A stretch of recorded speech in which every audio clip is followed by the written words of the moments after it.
I want to show you something we have seen in different poor countries in Africa, like Mozambique, Ethiopia, maybe Laos, I really don't remember.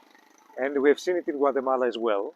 So here we are on the road to Rio Dulce, and people, they are filling the holes, the potholes on the road, and they make some fences, and they ask you for money, politely.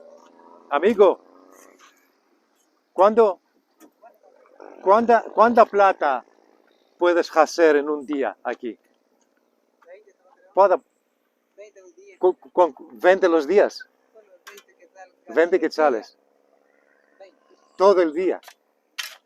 Aquí estamos trabajando como, decimos, unos 50 quetzales. 50 quetzales. They will gain something like 6 euros a whole day under the sun heat, fixing the road or pretending that they are fixing the road. Muchas gracias, amigos. Buen trabajo. Let's go.